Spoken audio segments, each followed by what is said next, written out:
Hello friends, कैसे हैं। My name is Sarvesh Singh. Welcome to you my class.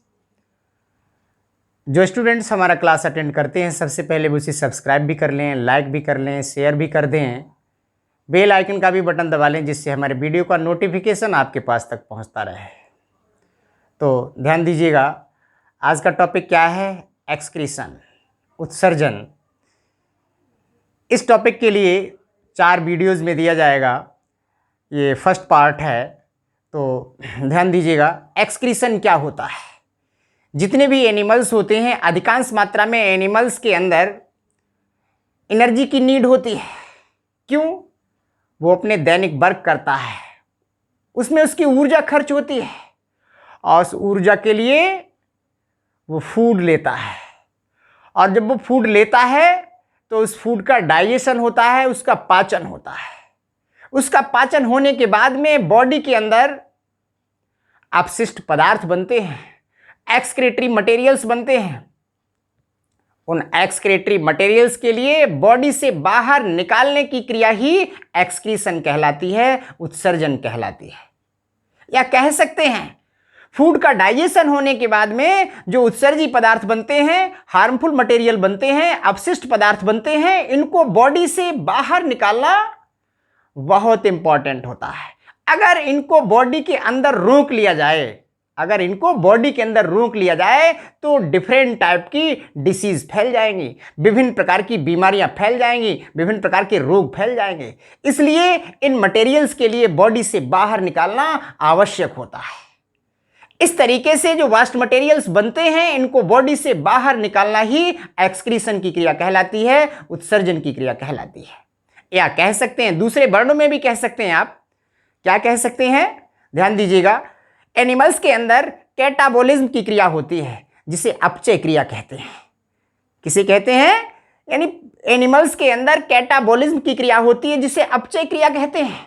उस क्रिया के अंत में 2 प्रकार के मटेरियल्स का निर्माण होता है, 2 प्रकार के मटेरियल्स बनते हैं। वो मटेरियल कौन कौन से बनते हैं? तो ध्यान दीजिएगा। Number 1, digested food. Number 2, waste material.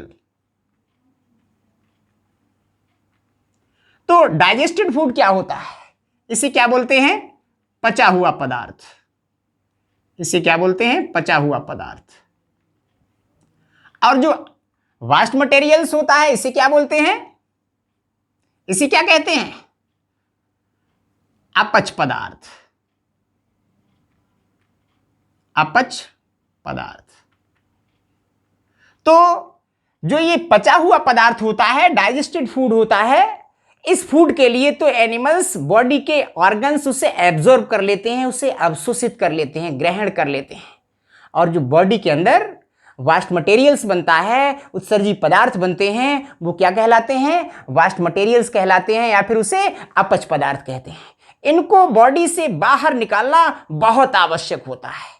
अगर इनको बॉडी से बाहर नहीं निकालेंगे तो डिफरेंट टाइप की बीमारियां फैल जाएंगी, विभिन्न प्रकार के रोग फैल जाएंगे। इसलिए इनको बॉडी से बाहर निकालना बेहद जरूरी होता है। इनको बॉडी से बाहर निकालना ही क्या कहलाता है? एक्सक्रीशन की क्रिया कहलाती है, उत्सर्जन की क्रिया कहलाती है। अगर हम बात करते हैं कि कौन कौन से ऐसे वेस्ट मटेरियल्स होते हैं जो एनिमल्स के अंदर बनते हैं, कौन कौन से एनिमल्स के अंदर ये वेस्ट मटेरियल्स बनते हैं, उत्सर्जी पदार्थ, उनका क्या क्या नाम है? तो ध्यान दीजिएगा, कौन कौन से नाम हैं उनके, कौन कौन से पदार्थ बनते हैं उनके अंदर, जो एनिमल्स के अंदर बनते हैं, उनको बॉडी से बाहर निकालना कंपलसरी होता है। Number 1, ammonia. दूसरा, यूरिया। तीसरा, यूरिक एसिड। चौथा, ट्राई मिथाइल एमाइन। ये क्या है? इसके अलावा और भी होते हैं। ये एनिमल्स के अंदर उत्सर्जी पदार्थ के रूप में पाए जाते हैं, वेस्ट मटेरियल्स के रूप में पाए जाते हैं। इनको बॉडी से बाहर निकालना बहुत जरूरी होता है। अगर हम इनको बॉडी के अंदर ही बना रहने देते हैं तो विभिन्न प्रकार की बीमारियां हो जाती हैं, विभिन्न प्रकार के रोग हो जाते हैं। जैसे अमोनिया, अमोनिया सबसे ज्यादा विषैला पदार्थ है। अमोनिया सबसे ज्यादा विषैला पदार्थ है। इस अमोनिया को बॉडी से बाहर निकालना जरूरी होता है। इसके बाद में यूरिया भी विषैली है, यूरिक एसिड भी विषैला है, और ये ट्राइमेथाइल एमीन भी विषैला होता है। लेकिन इनमें सभी में सबसे ज्यादा विषैला पदार्थ कौन सा होता है? अमोनिया होती है। तो ध्यान दीजिए कंपटीशन वाले स्टूडेंट्स, क्वेश्चन कभी कभी कंपटीशन में आता है कि सबसे ज्यादा विषैले पदार्थ का नाम बताइए जो कि उत्सर्जी पदार्थों के रूप में पाया जाता है, एनिमल्स की बॉडी के अंदर बनता है, उसे क्या कहते हैं? This ammonia. ये सबसे ज्यादा उत्सर्जी विषैला पदार्थ होता है उत्सर्जी पदार्थों के अंदर। अगर हम इन पदार्थों के आधार पर देखते हैं तो एनिमल्स की कितनी कैटेगरी हो जाती हैं? एनिमल्स की कितनी कैटेगरी हो जाती हैं? कितने कैटेगरी में एनिमल्स के लिए डिवाइड किया गया है? अगर हम इन उत्सर्जी पदार्थों के आधार पर देखते हैं तो ध्यान दीजिएगा, तो एनिमल्स की अगर हम कैटेगरी देखते हैं तो एनिमल्स की कैटेगरी इन उत्सर्जी पदार्थों के आधार पर कौन कौन सी होती हैं? नंबर 1 अमीनोटैलिक, दूसरे कौन से होते हैं? यूरियोटैलिक, तीसरे कौन से होते हैं? यूरिकोटैलिक। तो ये 3 प्रकार के एनिमल्स इन वास्ट मटेरियल्स के आधार पर, उत्सर्जी पदार्थों के आधार पर होते हैं। 3 प्रकार के होते हैं। कौन कौन से होते हैं? एक तो अमीनोटैलिक होते हैं, दूसरे यूरियोटैलिक होते हैं, तीसरे यूरिकोटैलिक होते हैं। अब ये जो अमीनोटैलिक एनिमल्स कौन से होते हैं? अमीनोटैलिक एनिमल्स कौन से होते हैं? जो नाइट्रोजन के लिए अमोनिया के रूप में उत्सर्जित करते हैं, या कह सकते हैं ऐसे एनिमल्स जो उत्सर्जी पदार्थों के रूप में, एक्सक्रेटरी मटेरियल्स के रूप में अमोनिया के लिए त्यागते हैं। ऐसे एनिमल्स के लिए क्या कहा जाता है? अमीनोटैलिक एनिमल्स कहा जाता है। इस अमोनिया को बॉडी से बाहर निकालना बेहद जरूरी होता है क्योंकि ये विषैला पदार्थ होता है। इस अमोनिया को बॉडी से बाहर निकालने के लिए वाटर की सबसे ज्यादा नीड होती है, वाटर की सबसे ज्यादा आवश्यकता होती है। क्यों? क्योंकि अमोनिया एक विषैला पदार्थ है, अमोनिया जल के अंदर सोल्युबल होती है। ध्यान दीजिए, तो गॉड कितने टैलेंट थे। अमोनिया का निर्माण सबसे ज्यादा किसके अंदर होता है? सबसे ज्यादा अमोनिया का निर्माण, अमोनिया किसके अंदर फॉर्म्ड होती है, किसके अंदर बनती है? एक्यूटिक एनिमल्स के अंदर बनती है। जो एनिमल्स जलीय होते हैं, वाटर के अंदर पाए जाते हैं, ओशियन में पाए जाते हैं, उन एनिमल्स के अंदर सबसे ज्यादा मात्रा में क्या बनती है? अमोनिया गैस बनती है। अमोनिया विषैला पदार्थ बनता है। इस पदार्थ को निकालने के लिए वाटर की नीड होती है। तो गॉड कितने टैलेंट थे, उन्होंने अमोनिया का निर्माण कौन से जीवों के अंदर हुआ है? जो जीव वाटर के अंदर रहते हैं, उन जीवों की बॉडी के अंदर वाटर की कमी नहीं होती है। उन एनिमल्स के बॉडी के अंदर वाटर की कमी नहीं होती है। तो ऐसे एनिमल्स आसानी से अमोनिया के लिए जल के अंदर त्याग देते हैं, छोड़ देते हैं। तो इस तरीके से जो एनिमल्स अमोनिया के लिए एक्सक्रेटरी मटेरियल्स के रूप में बॉडी से बाहर निकाल देते हैं, त्याग देते हैं, छोड़ देते हैं, उसे कौन से एनिमल्स कहते हैं? अमीनोटैलिक एनिमल्स कहते हैं। ओके, समझ में आया होगा आप लोगों के। तो ध्यान दीजिएगा, दूसरा कौन सा होता है? यूरियोटैलिक। यूरियोटैलिक क्या होते हैं? यूरियोटैलिक कह सकते हैं वो एनिमल्स होते हैं जो एनिमल्स उत्सर्जी पदार्थों के रूप में यूरिया को त्यागते हैं। उत्सर्जी पदार्थों के रूप में किसे त्यागते हैं? यूरिया के लिए त्यागते हैं।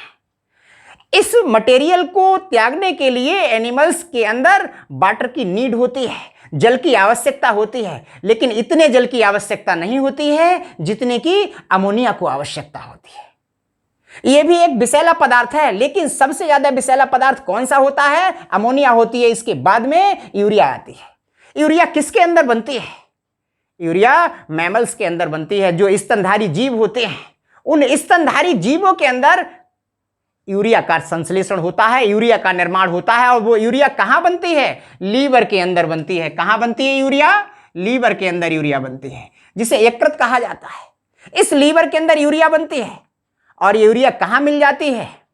ये यूरिया कहाँ मिल जाती है? ब्लड के अंदर मिल जाती है।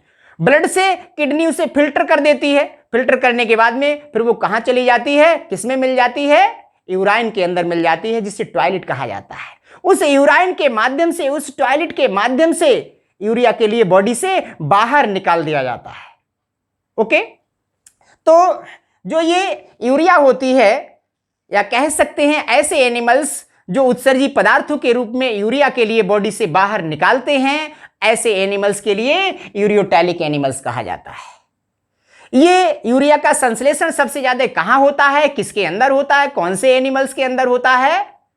मैमल्स के अंदर होता है, जिसे स्तनधारी जीव कहते हैं। स्तनधारी जीवों के अंदर या मैमल्स के अंदर यूरिया का संश्लेषण होता है। ये एनिमल्स कहां होता है? लीवर की संरचना के अंदर होता है, जिससे यूरिया के लिए बॉडी से बाहर निकाल दिया जाता है। लेकिन इस यूरिया के लिए भी बॉडी से बाहर निकालने के लिए वाटर की आवश्यकता होती है, वाटर की नीड होती है। तो इस तरीके से यूरिया के लिए जो एनिमल्स बॉडी से बाहर निकालते हैं, उसे क्या कहते हैं? यूरियोटैलिक एनिमल्स कहते हैं। ओके, समझ में आया होगा। तो तीसरा कौन सा है? यूरिकोटैलिक। कितना बेस्ट पूछा गया है। यूरिकोटैलिक, यूरिकोटैलिक ये भी एक उत्सर्जी पदार्थ है, ये भी एक वास्ट मटेरियल्स है, एक्सक्रेटरी मटेरियल्स है, उत्सर्जी पदार्थ है। ये पदार्थ तो विषैले होते ही होते हैं, लेकिन ये भी विषैला होता है, लेकिन उतना विषैला नहीं होता है जितना कि अमोनिया होती है या फिर यूरिया होती है। इतने विषैला ये नहीं होता है। विषैला तो ये भी होता है, लेकिन कह सकते हैं यूरिकोटैलिक एनिमल्स किसे कहते हैं? ऐसे एनिमल्स जो उत्सर्जी पदार्थों के रूप में या एक्सक्रेटरी मटेरियल्स के रूप में यूरिक एसिड को त्यागते हैं, यूरिक एसिड के लिए बॉडी से बाहर निकालते हैं या यूरिक एसिड के लिए उत्सर्जित करते हैं। ऐसे एनिमल्स के लिए क्या कहा जाता है? यूरिकोटैलिक एनिमल्स कहा जाता है। तो नोट कर सकते हैं कंपटीशन वाले स्टूडेंट्स, यूरिकोटैलिक किसे कहा जाता है? ऐसे एनिमल्स जो उत्सर्जी पदार्थों के रूप में, एक्सक्रेटरी मटेरियल्स के रूप में किसको त्यागते हैं? यूरिक एसिड के लिए त्यागते हैं। ये कभी कभी कंपटीशन में भी पूछा जाता है कि यूरिक एसिड का संश्लेषण किसके अंदर होता है? कौन से एनिमल ऐसे होते हैं जो यूरिक एसिड के लिए उत्सर्जी पदार्थों के रूप में त्यागते हैं? वो कौन से ऐसे एनिमल होते हैं? बर्ड्स के अंदर भी ऐसा होता है, जो पक्षी होते हैं वो भी यूरिक एसिड के लिए त्यागते हैं। इंसेक्ट के अंदर भी ऐसा होता है, रेप्टाइल्स के अंदर भी ऐसा होता है। रेप्टाइल क्या होते हैं? जो रेंगते हैं, सरक कर चलते हैं, उनके अंदर भी यूरिक एसिड का निर्माण होता है। यूरिक एसिड के लिए उत्सर्जी पदार्थों के रूप में वो त्यागते हैं। जो बर्ड्स होते हैं उनके अंदर भी यूरिक एसिड का निर्माण होता है। जो इंसेक्ट होते हैं उनके अंदर भी यूरिक एसिड का निर्माण होता है। यूरिक एसिड ये वाटर के अंदर सॉल्युबल नहीं होता है, जल के अंदर, या कह सकते हैं इस यूरिक एसिड को बॉडी से बाहर निकालने के लिए इतनी वाटर की नीड नहीं होती है, जल की आवश्यकता नहीं होती है, इतनी जल की आवश्यकता नहीं होती है। विदाउट वाटर के भी इस यूरिक एसिड के लिए बॉडी से बाहर निकाल दिया जाता है। और जो एनिमल्स इस यूरिक एसिड के लिए बॉडी से बाहर निकालते हैं या त्यागते हैं या फिर उत्सर्जित करते हैं, ऐसे एनिमल्स के लिए क्या कहा जाता है? यूरिकोटैलिक एनिमल्स कहा जाता है। तो ध्यान दीजिए, कंपटीशन में पूछा गया कि एनिमल्स के अंदर डिफरेंट टाइप के एक्सक्रेटरी मटेरियल्स बनते हैं। ये सभी एक्सक्रेटरी मटेरियल्स हार्मफुल होते हैं अगर बॉडी के अंदर इन्हें रोक लिया जाए। लेकिन एक ऐसा भी एक्सक्रेटरी मटेरियल्स होता है, अगर बॉडी के अंदर अधिक समय तक भी रुक जाता है तो भी बॉडी के लिए हानि नहीं पहुंचाता है, नुकसान नहीं पहुंचाता है, अधिकांश मात्रा में हार्मफुल नहीं होता है। तो उसका नाम क्या है? उसे क्या कहते हैं? यूरिक एसिड कहा जाता है। कंपटीशन में यह भी आया था कि बर्ड्स कौन सा उत्सर्जी पदार्थों के लिए त्यागते हैं, उसका नाम क्या है?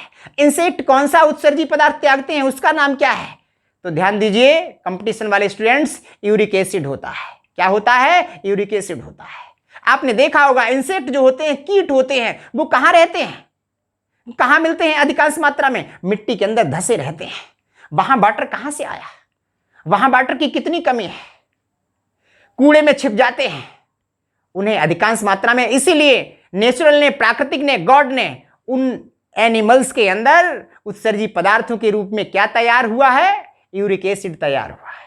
उस यूरिक एसिड को त्यागने के लिए जल की नीड नहीं होती है, जल की आवश्यकता नहीं होती है, वो आसानी से यूरिक एसिड के लिए उत्सर्जी पदार्थों के रूप में त्याग दिया जाता है। तो जो स्टूडेंट्स हमारा वीडियो देखते हैं, नेक्स्ट वीडियो भी आपके लिए मिलेगी, आप देखेंगे उसे। जो स्टूडेंट्स हमारा वीडियो देखते हैं वो इसे सब्सक्राइब भी कर लें, लाइक भी कर लें, शेयर भी कर लें, बेल आइकन का भी बटन दबा लें, जिससे हमारे वीडियो का नोटिफिकेशन आपके पास तक पहुंचता रहे। Thank you.